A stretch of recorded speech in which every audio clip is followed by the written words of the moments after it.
as I turn on the live, it asks me like what I'm about to talk about, and it's just not. So it's just, I'm just talking right now. But here's what I'm about to talk about. I keep redoing it because I'm slightly confused.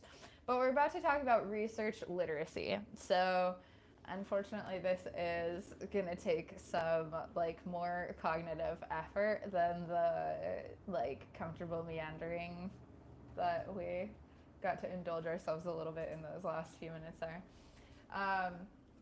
So get your pencils ready. Okay, research literacy or scientific literacy. This is the umbrella of knowing what the hell you're doing as relates to the information that we have actual evidence about, and how the information gets generated, how it turns into evidence, right? Okay. When we are ourselves needing to get more information, we always have access to the literature search, literature review strategy, which is essentially like how you go about finding more information. I'm not super worried about you guys interfacing with that because you have a long ways of just like developing your practice, and realistically your resources and materials as students are going to be useful for the questions that you have on the front end. But I do want you to know that there's like this whole bigger scope in our industry where there are like full-time researchers pounding away at clarifying what's going on with bodywork and making adjustments for the massage industry and how we understand it, and deepening that knowledge so that we can develop our skills, be more appropriate, be more effective over time as a collective in our profession. So when you need more information, checking your books is a great place to start. Checking your other publications, such as the magazine coming out from the American Massage Therapy Association,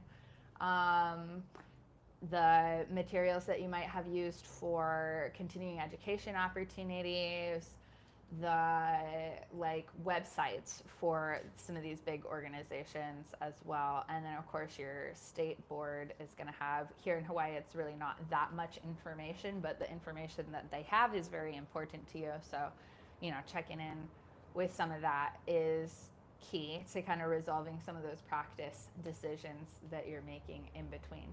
It's okay to do a treatment on somebody that you maybe don't have 100% grasp on how you want to approach it, to have like an exploratory treatment where your first line of objective is to get more information about what you can read in their body and what works to bring them into that deeper state of relaxation. And then to really just like give yourself a mental note, like I need to go look up some good data on what I should be doing here and what the approach would be to hit those industry standards. When you are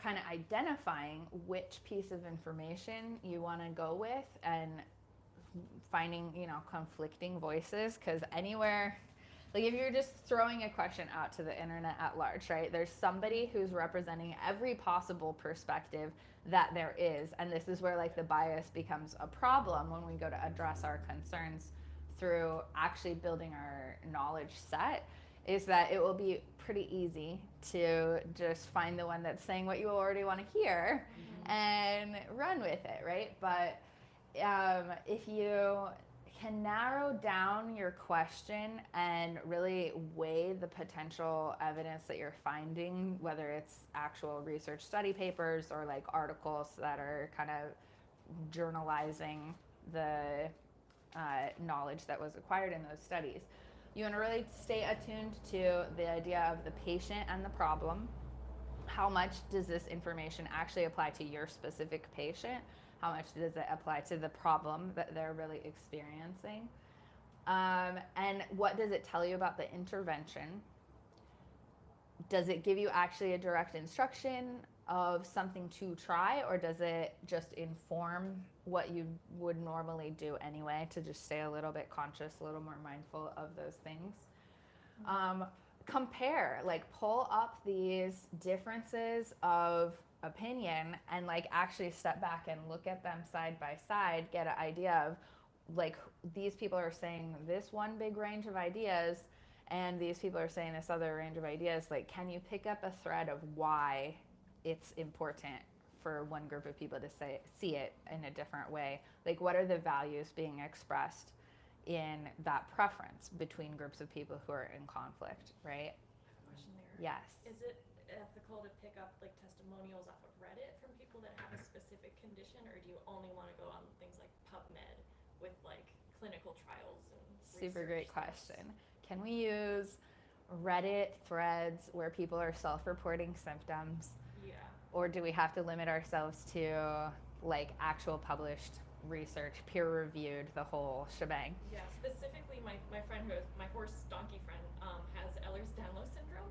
Yes. Which doesn't have a lot of exactly stuff on it. Exactly. So they even have to go on Reddit to look so at things. And that kind of drops the answer into your lap in a way of like, if you can find something that is well established in the research, enjoy that. Savor that moment. Oh no. And there are so many things that we have ruled out because again, like our scientific approach is a lot more efficient at ruling things out than, and especially in a relatively underfunded research vein, such as the impact of differing bodywork modalities. Like, it's not often going to give you a very satisfying answer to which of these approaches should I take. So what people are posting on Reddit of their own experience, like we have to kind of take for granted that like hypothetically some of them could be outright lying, they could be catfishing, they could be making up a backstory to get attention, like that does happen, right? But if you're reading into the tonality and you're feeling like this seems like, you know, a real person reporting a real experience, then it just becomes anecdotal. And so there's a place in science and in the acquisition of knowledge for anecdotal information that's not meta-analysis, that's not like a huge outcome-driven research project. It's just a story of one person and what happened in their course of the progression of their condition and what affected it in certain ways and what was less effective. And that's totally fine. We're just going to hold a space for anecdotal science is one kind of science that can help us fill in the holes on the science that may be more like broadly established, broadly applicable. But we're also going to hold that same sense of a little bit like conservative faith, like that came out weird, sounding like something that's not what I'm talking about.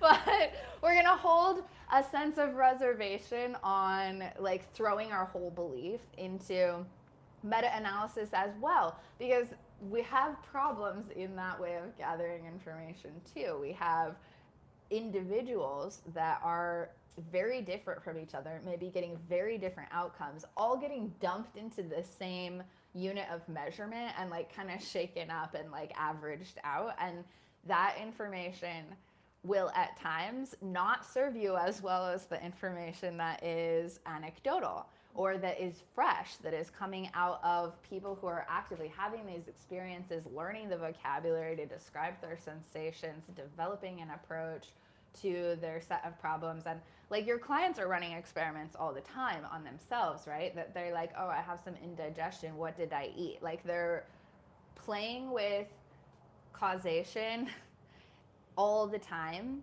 and they're making their guesses and they're bringing their guesses to you, and it's beautiful. Like it's just, here we are, we can do our very best, and we're also still humans with this like giant brush to paint with while we're trying to like get a very fine detail picture when we play with science. And it's kind of how it is. Is that okay with everybody? Like, can you hold that like unknown inside yourself and just be like, I'm personally responsible for the effect that I have on the world. I'm making my best guess based on the information that's available to me in the frame of time that I can possibly respond to reality happening. And there will be mistakes and there will be consequences, and you'll take gambles and you'll lose at times. And that's what we're all doing all the time.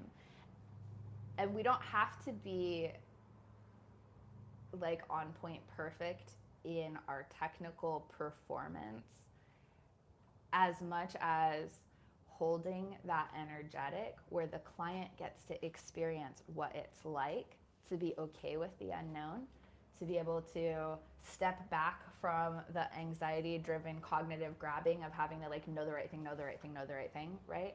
Because we already know, and this is very research substantiated, we already know that activating the relaxation responses throughout the parasympathetic system is going to do so much good. Whatever else happens on the technical specifics, if we always are aiming for that, we can relax and we can get them to relax. So that's very exciting to me and I like it a lot. So back to when we're comparing possible resources that we would get information from, and we're comparing the sets of like different populations of practitioners or just the general public arguing about like what thing is better for what condition or whatever.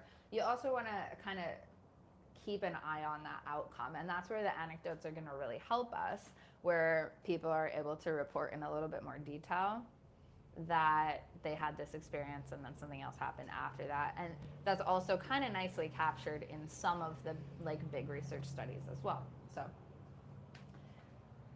we have the internet, we have PubMed. It's not really in the scope of this class to like we don't have our laptops out to sit and like figure out how to actually access all those resources. But I have much faith in all of you that you can discover and explore PubMed. They make it as easy as possible. And again, like reaching out into the sphere of other resources that you would find useful to you. I'm going to skip over a little bit because, again, it's not exactly in our scope to go down the rabbit hole on like how to assess whether your research question is viable or you could get funding for it or whatever. Like this is big picture stuff that we're beginners in here, and that's good. But I do want you guys to know a little bit about the kinds of studies when you do go to scientific research. I want you to know like how to kind of picture which type of study you might rather see in response to the question that you have. So these are the different types of experiments that are worth keeping an eye towards. The randomized control trial. And this is where we really get to play with placebo, right? This is our big placebo style approach, where you're gonna have a bunch of people that don't know whether they're being treated or not. And ideally it's double blind, meaning the client or the patient doesn't know if the treatment that they're getting is real medicine proper, if they're receiving the actual chemical or treatment or experience, versus something that is similar but not targeted in terms of taking a pill if we're comparing pills, or receiving some kind of body work if we're comparing body work modalities. And then maybe half and half, it's not always half and half, but part of this group is receiving nothing, and we're really measuring the baseline in this population, and part of the group is receiving an intervention, a medication or a treatment. And then we can pile all of this like big pile of data, and with randomized control studies, like the bigger the better tends to be the attitude about it. The more people in each pile, the more reliable we'll tend to take this study. And so our placebo group shows us what we should be able to expect from just the random population not doing anything about their problem, or just, you know, kind of trying, versus the group of people who receives that specific intervention. And we can get numbers to compare that in percentages which is useful. Then we've got clinical trials. In a clinical trial, effectively, we're looking for if the thing is safe first. And so these are usually going to be like smaller initially, although they will repeat them until it can be pretty big populations. And rather than comparing intervention versus not intervention, we're doing the best that we can to basically catch side effects or like unwanted impacts of the intervention. So these will tend to be a little bit closer monitored for the actual subject participants. They're often going to be seeing a clinician more frequently and taking a little bit more elaborate measures. And we're watching for basically any sign that their health is responding negatively to the intervention. So that's clinical trials. Cohort studies. These will be our longitudinal studies, or basically our big picture over time questions, where we're actually not doing anything to the people a lot of the time in cohort studies, but we're picking out people that are receiving some kind of intervention anyway, and like watching what is the whole population that is taking like this medication experiencing as a group. So these can be quite large studies. Again, ideally the bigger the better. And they're relatively lower detail in that there are specific questions that we have about these people's experience so that we can compare them against each other. But there's so many of them and they have their own individual lives that we don't need their whole life story. We just need to know if like 80% of people who take this medication have a side effect versus if we can only pick up like 10% having a side effect or whatever, having these kinds of comparisons. Outcome research is going to look at our interventions a little more specifically. So we're going to try to keep track of what ends up happening when people have an intervention of some kind of service or a medicine or treatment. Health outcome research can take other perspectives involved, so it's a little higher detail than those cohort studies. So we might be keeping a lot more track of intersecting information about the client's backstory, what's going on with their finances or socioeconomics, their other clinical interventions, quality of life, etc. Okay.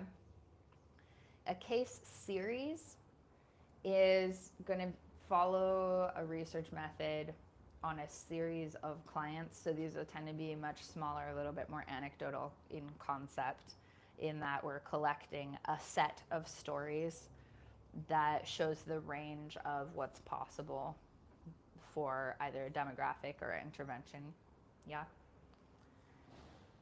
And a case report is that crisp anecdotal study where we have a single client that we're getting a lot more vivid detail on what's going on.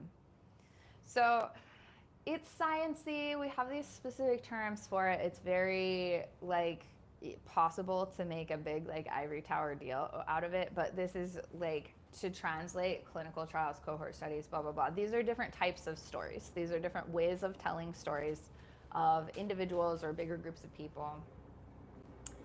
And these stories are more and more possible to kind of break down onto a quantitative, measurable framework where we can narrow down closer to our best access to the truth.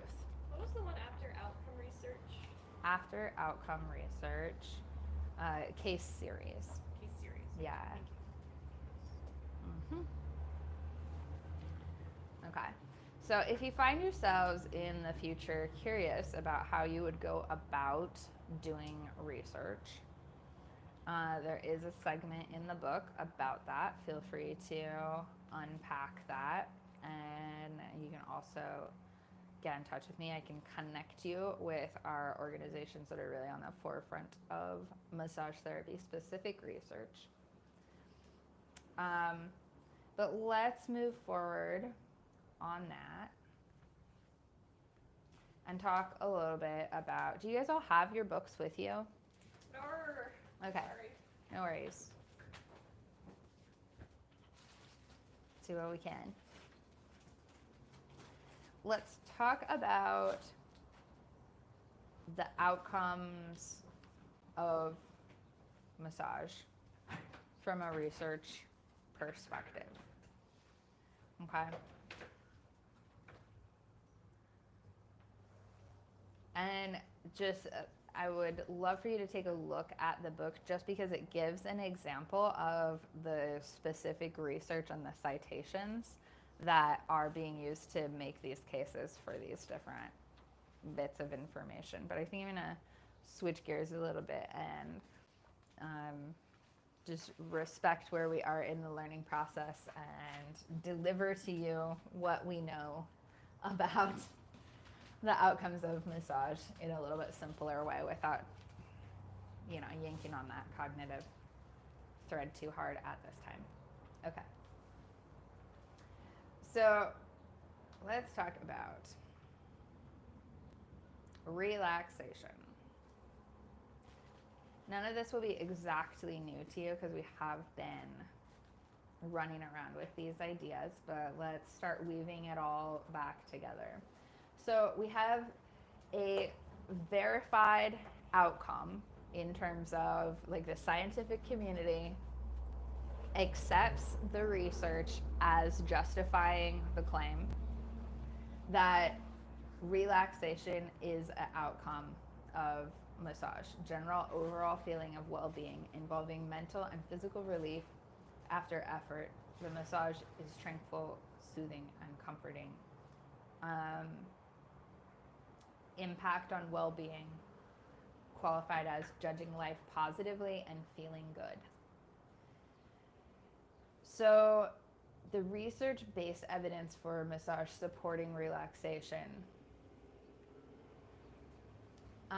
looks widely across the different demographics that we work with. So we have palliative care included in that, in terms of like people who we don't expect. Do you guys remember, did we talk about palliative care? A little bit. Okay. Do you remember what that means? Like somebody's in hospice, right? They could be in hospice. Yeah. For instance. They could be, hospice has a bit of an implication of like we've got a terminal condition. It would count as palliative for conditions that are not terminal, but we don't expect resolution. That we're looking at quality of care for somebody who is going to continue to experience the effects, the pain, the related activities of daily life, complications. And that we can't necessarily fix that for them, but palliative massage therapy allows us to improve their quality of life, their general sense of well-being, their relaxation, their like circulation, emotional well-being, etc. Yeah. We've seen this in palliative settings. Research-based evidence for massage supports relaxation. Palliative settings, we've got it in several military veteran studies. And populations with access to massage on a weekly basis is especially well substantiated in the research. We can see positive effects of manual lymph drainage, even with light pressure massage. We see positive effects in cardiac autonomic tone in healthy subjects. We have seen in the research that the parasympathetic nervous system does respond to massage therapy. That's fairly scientifically predictable. And we also see a pretty crisp decline in sympathetic activity in the neuromuscular system. So what does that mean? Decline in sympathetic activity in the neuromuscular system. Decline in the like autonomic or the unconscious activity that happens without you voluntarily doing it?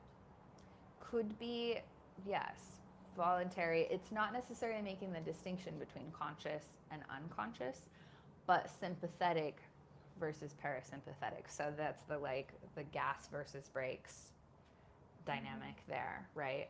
That we see both an increase in the tendency to slow down throughout the parasympathetic nervous system and a decrease in the tendency to speed up. So it's like a complex way of saying that, but you get what I'm going at there. Okay. Blood pressure we see, and that was especially measured after cardiac surgery. We have good data indicating that massage therapy supports cardiac recovery and improves readings on blood pressure. And that massage applied with sufficient pain-free, broad-based pressure stimulates the anti-arousal response. So this is telling us that there's a comparison between not painful, so not all the way digging in, but broad, firm pressure is anti-arousal. And this is implying our contrast of that light tickliness is actually sympathetic stimulus, right? That doesn't mean you can't ever do it. It just means like know when you're doing the gas and the brakes in a treatment. Yeah. A lot of times that's super effective. This is kind of off the topic of research, but like if you're going to integrate sympathetic activation on purpose, it can be a really nice way actually for the client to transition from one moment of the massage where you've been focusing on one area or you've been doing one technique for a while and they're really like dropped into that like theta wave state on the brainwave level and they're like not super accessible to your cognitive consciousness stuff, that like a gentle like nerve stroke, we'll often call it, that is a little bit more elevating or a little bit more sympathetic can help them basically have a more comfortable transition instead of just feeling like interrupted in a dream and having to do something right away. So we're just like navigating people up and down a little bit over those bumps. Stress management. We have great indications inside of stress management in that the emotional, physical way in which we respond to pressure is impacted significantly by massage therapy. Research-based evidence for massage therapy as a stress management strategy shows us that slow stroke massage is a suitable intervention for depression. Suitable intervention means it's competitive with other medications and techniques. So this is a big one. Slow stroke massage is clinically established as a reasonable approach to depression. Our other great pieces of information inside of stress management. We've got beneficial influence of massage therapy on the stress response is shown to persist. The cumulative effect is evident with massage on a regular basis. So when a client is able to make a commitment to routine massage care, they're engaging in evidence-based treatment style in the sense that like it's difficult to substantiate that a single massage changes your life completely, but we reliably see in the research that routine massage produces a cumulative effect on the baseline that the nervous system is sitting at. So people's anxiety levels and stress management capacity is predictably improved by regular massage. This is useful for us to know. Like we get it, right? Because we spend time on the table and we're like, this is better. It's better when it's regular enough that you're not like catching up on a bunch of little neuromuscular phenomenon every time that you get on the table that you're kind of able to build over time. Like we know this intuitively. We can see it in our clients, but I want you to like grasp up there on that totally cognitive level. There actually is really good information. This does not require us to like gamble on what it might be like. This is about as concrete of reality as humans can produce on this planet. Okay. Correlation of stress, anxiety, depression, and pain is common, meaning like all of these conditions are super interwoven. They co-present, they're comorbid, meaning they tend to exist together in a kind of interlocking way, right? So stress, anxiety, and depression. But the relationship between pain perception and oxytocin levels is also really well substantiated, and the relationship between massage increasing oxytocin and reducing adrenocorticotropin is also really well established. And so this is a little bit of like a research triangle where we get this idea. And this is like, you don't have to memorize all these things, but like take this as encouragement that you will be able to find the information that you need when you need it, and also that like a lot of information is being produced out there. Other studies have shown that massage therapy enhances the treatment course of hospitalized oncology patients. This is something that we're working on really actively, and like just in the last year, a lot more funding has been allocated to push forward the investigation of the impact that massage therapy could have in oncology treatment of cancer. Okay. Skipping forward for just some other lovely examples here. We've got massage outcome pain management is a research substantiated outcome. So we know that pain is a subjective experience, and we have seen really effectively in clinical settings that massage therapy impacts overall pain reception. So specifically, we have research that was measuring gentle, moderate pressure, non-specific massage therapy to soothe and comfort individuals experiencing acute pain. And that citation there is great. It's meaning that we can say, even if we're not using explicit techniques on an explicit area, the general experience of massage is usually going to show a decrease in pain, like whether you touch that area or not. That's really important. Okay. Because there's a lot of pain that like we wish we could do something about, but if you keep going back to that location, you're not really getting any progress, or you may even be like micro tearing that tissue and exacerbating kind of bruising, right? There's a point at which the tissue does not want any more interference, and you just can't do anything about it.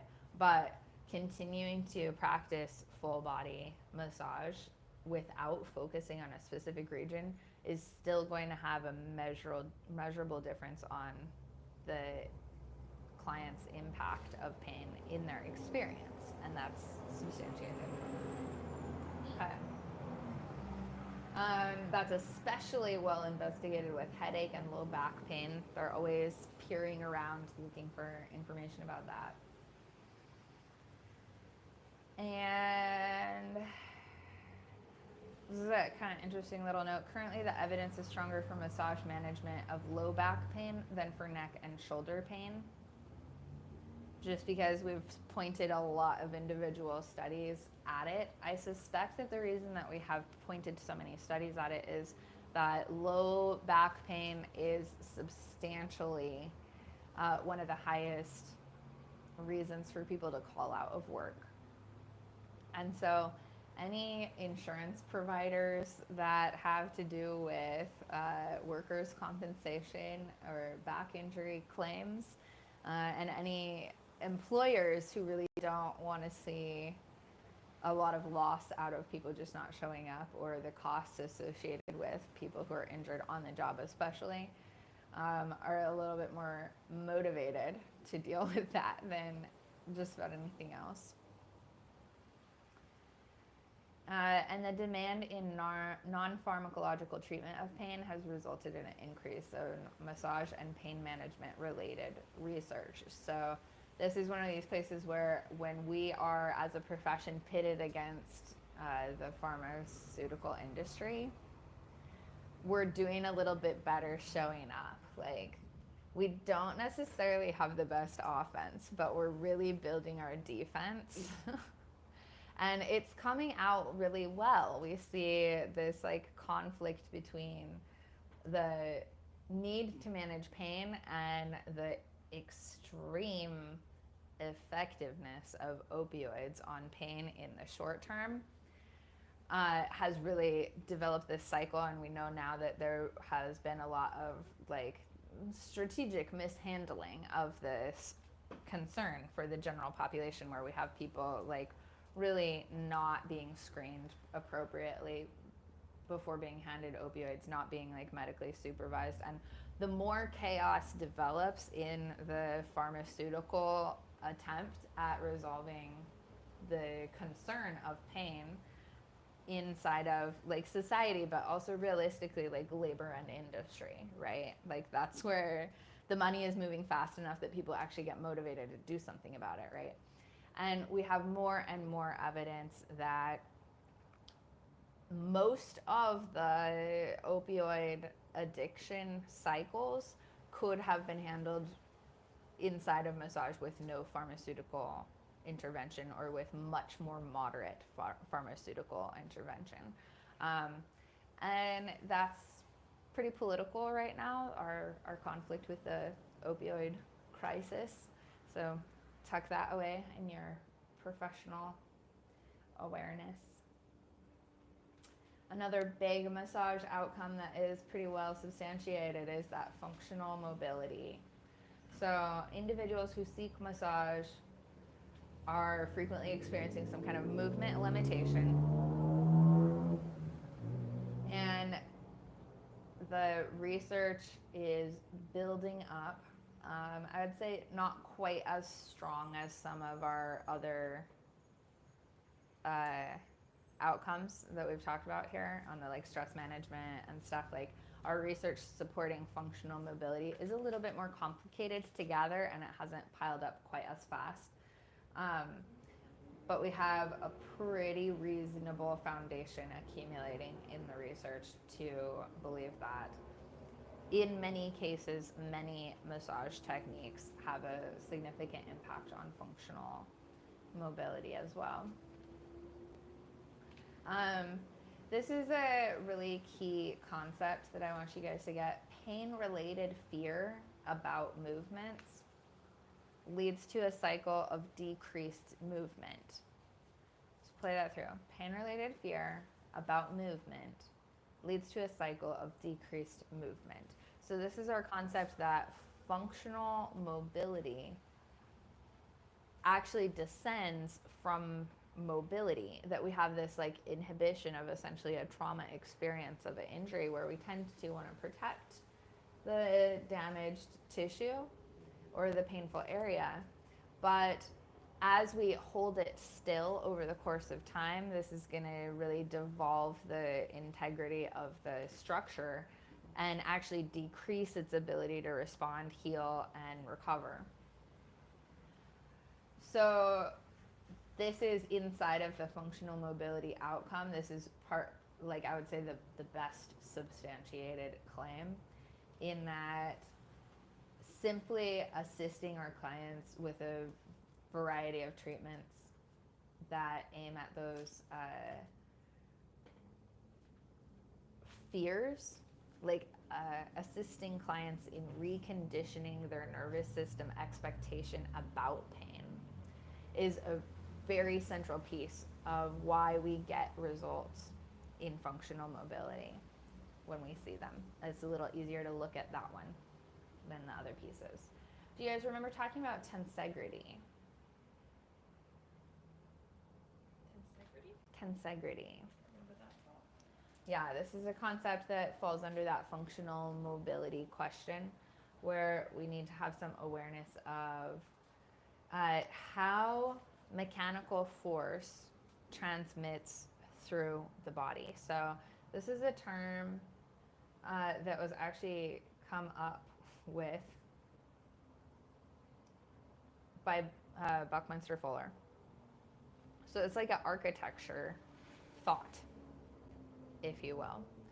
So tensegrity is the idea, it's the language we use to manage the idea of how the force of our weight as impacted by gravity is moving through the frame of our body into the ground. So you're going to change the lines of tensegrity when you change your orientation to the ground, right?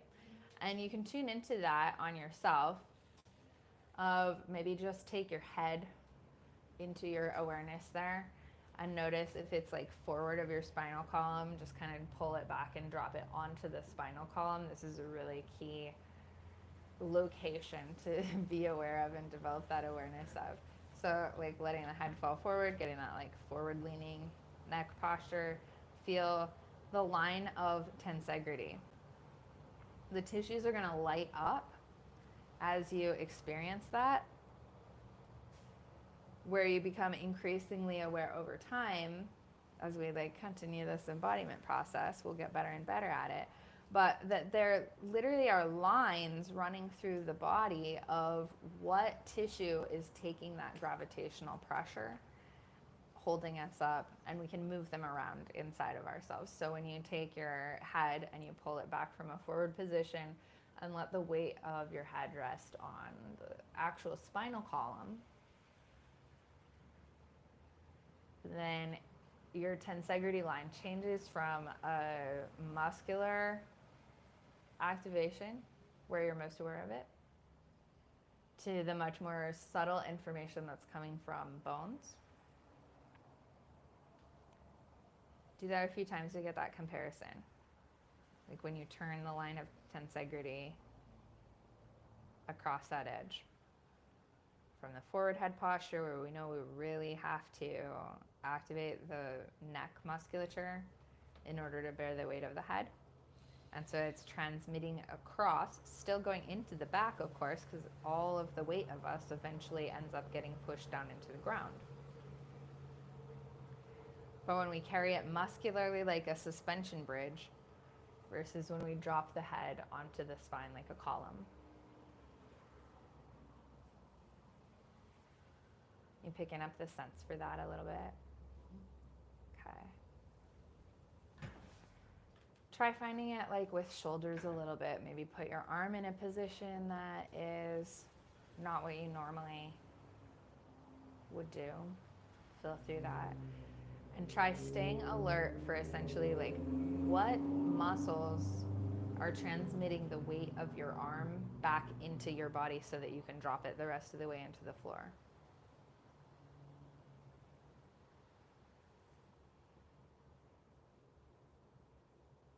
As you do that.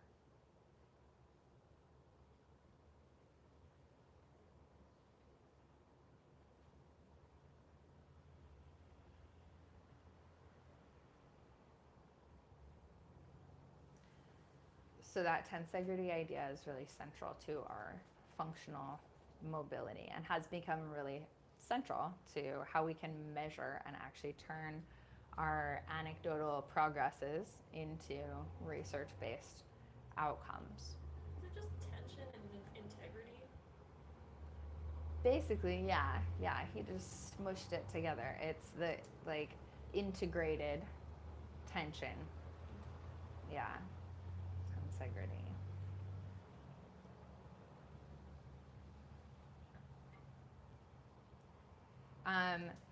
And now that we have that idea, we're really popping out these concepts of how much fascia is incorporated into health overall, because fascia is an incredible transmitter of force in terms of it's interconnected across so many different tissue substructures.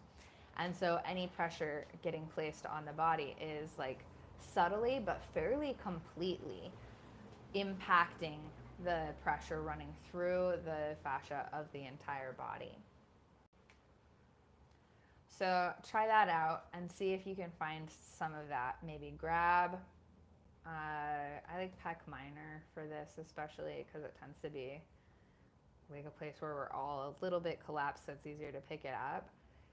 And giving pressure back and forth on that spot, see if you can pick up sensations that are quite remote. How far away can you register the fascia transmitting the pressure that you're putting in here?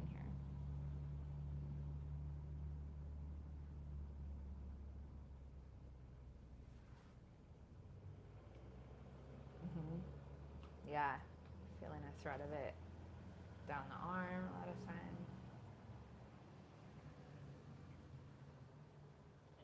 I'm picking up some like rhomboid area right now where there's more of a like relief, allowing for that fascia to slide back closer into the spinal column.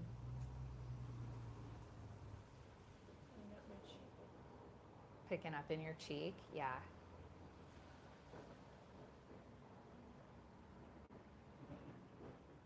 I want you guys to get in the habit of like this kind of stuff, like self-massage all the time, but with these awareness components building in where you're keeping track of your lines of tensegrity, your sheets of fascia, your sensation, your deepening, enriching sensation and ability to use your own information inside of your body as effectively as possible, and to be able to conduct essentially super quick, super anecdotal research on yourself when you're presented with a novel situation too.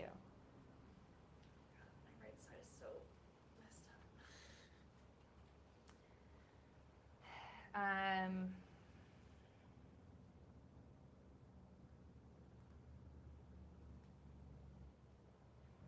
While we're in here in our research-based stuff, one kind of fun side detail we can jump into is a place where the research really allowed us to kick out of a myth. So you guys had explained to you the idea of lactic acid building up in the muscles? No, I don't think so. Okay.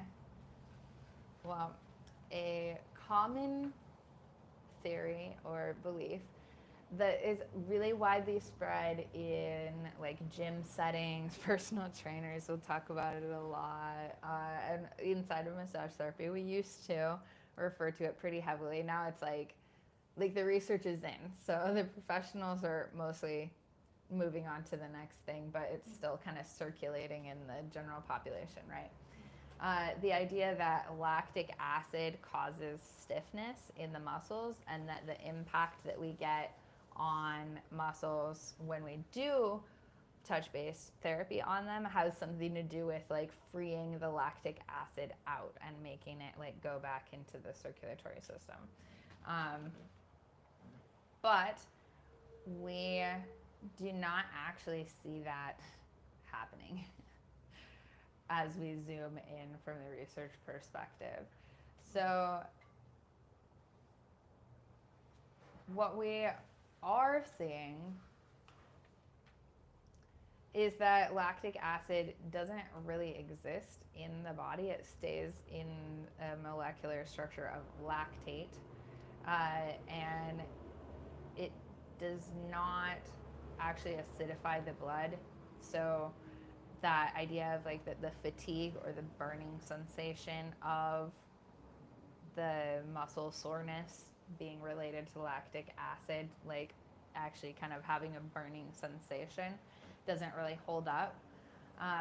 Lactase is, it turns out, an important fuel that the muscles use, and it's like a shift that happens when they're under more prolonged stress, and especially hypoxic, like lower oxygen threshold than they would need in order to burn the more efficient fuels because they're closer to exhaustion. So the lactate is present in the muscles, but we have to kind of stop explaining it as like we can impact muscle soreness by getting the lactate out of you. It's something that was said for a long time, but we've kind of clarified that myth. Who started it? That is a really great question. It was one of those many things that was kind of commonly circulated, like, you know, leeches and frontal lobotomies. Oh, great. And vaccines are bad for you. There's a great video about that one. Okay.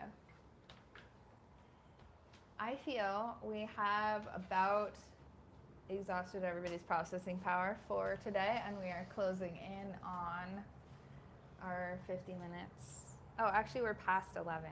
So let's do a real gentle, sweet close out. And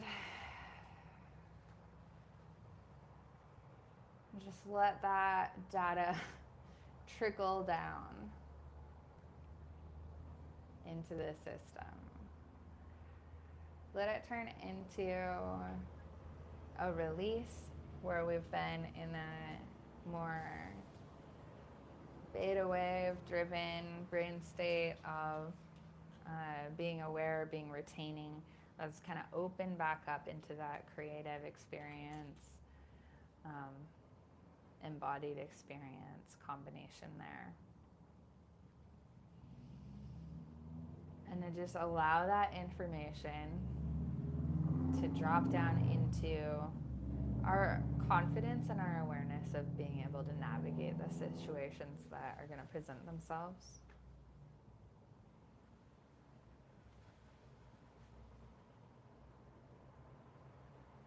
A reassurance that information can be had.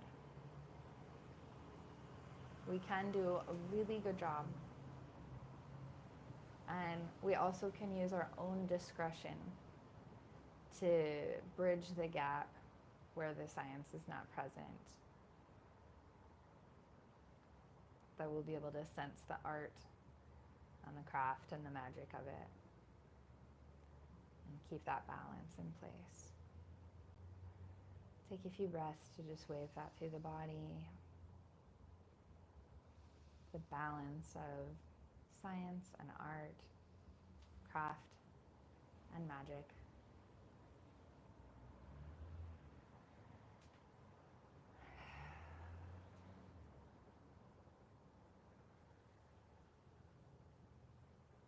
Comfort with the unknown.